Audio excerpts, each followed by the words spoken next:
It seems to be getting harder and harder to find cheap places to rent in Halifax. And the reason behind that, well, that's even harder to find, but we're going to give it a go.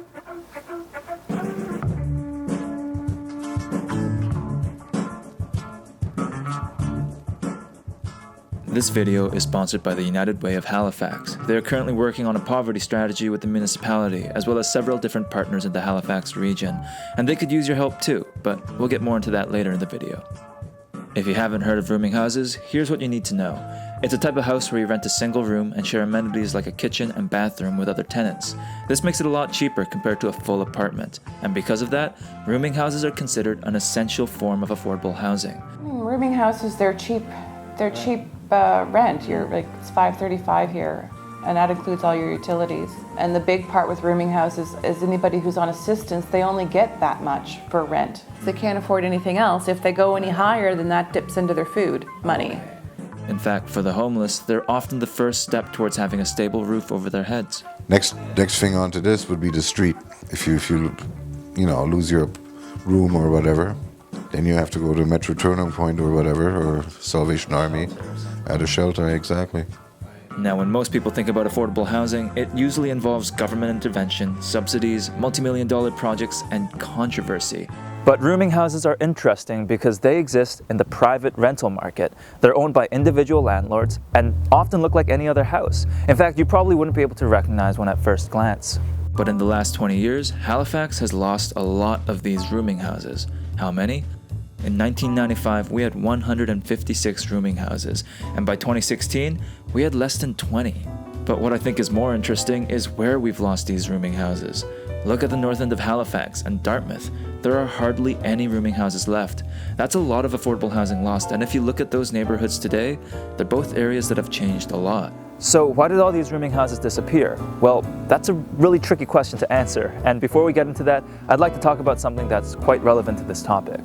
The United Way of Halifax is currently working with the municipality and other community partners to develop an anti-poverty strategy that hopes to better understand and help reduce poverty in Halifax. They've got an event on November 23rd to talk about their work, but in the meantime, they're asking for your input with a short survey on shapeyourcityhalifax.ca. If you want to have a voice in how we tackle poverty in the municipality, I think this is a great place to start. And you know what? We're going to bring pizzas back for this as well. Yeah, that's right. Freeman's is back. If you take a screenshot of your completed survey confirmation and post it in the comments below, we'll throw your name in a draw to win one of 6 medium pizzas from Freeman's Little New York. And if you share the video, we'll throw your name in the hat again to double your chances. So why did we lose all these rooming houses? Well, there really isn't a clear answer to that, but we'd like to break it down into 2 possible reasons. The first one is kind of obvious. The North End and Dartmouth are becoming much more lucrative areas to live in. New developments are being built, cool businesses are opening their doors, and a lot of new people are moving here.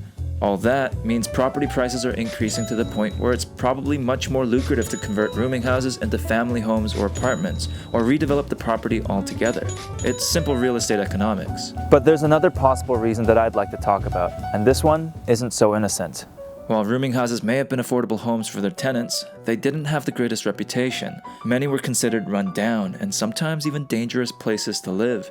A study from Dalhousie University analyzed 262 articles on rooming houses in Halifax over the last 2 decades, and the results are kind of telling.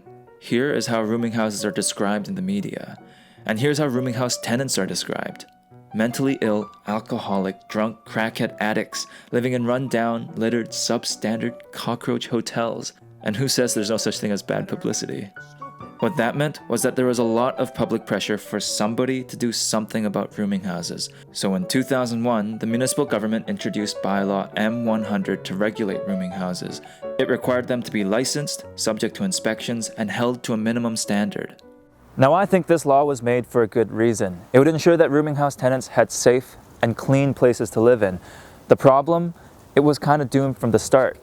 Safety regulations for rooming houses almost always lead to less rooming houses because they're not designed to protect or encourage affordable housing, they just impose rules on it. Landlords often struggle to keep up with the cost of meeting legal requirements and decide to shut down the rooming house altogether. In Toronto, there were reports that more than half the city's rooming houses had gone out of business just 3 years after a license was introduced. In Halifax, the proof is in the pudding. Since introducing our own license, we've lost the vast majority of our rooming houses. And while these regulations had good intentions, the communities surrounding these rooming houses often did not. As many of these rooming houses were being shut down, several community organizations and business associations celebrated their closures, claiming their neighborhoods were now safer and cleaner. But perhaps the worst part is that most rooming houses were fine to begin with. The media relies on sensationalism. A person dies at a rooming house, that's bound to make it to a newspaper. But the rooming houses that operated without incident, well, they probably never made it into the public eye. They just shouldn't judge a book by its cover. They're not all bad. I mean, if you've got a good landlord or good people that are taking care of the properties, I mean, it's just another place for people to have their own house that can afford it. I've avoided saying the word gentrification up to this point because it's just one word and it hides a lot of complexity. Part of it does include economic forces that are quite natural, but the story of rooming houses highlights a different, darker, and much less innocent side to gentrification that I think we all know. We're very uncomfortable with seeing poverty. We describe it as sketchy or sometimes run-down, littered, substandard cockroach hotels.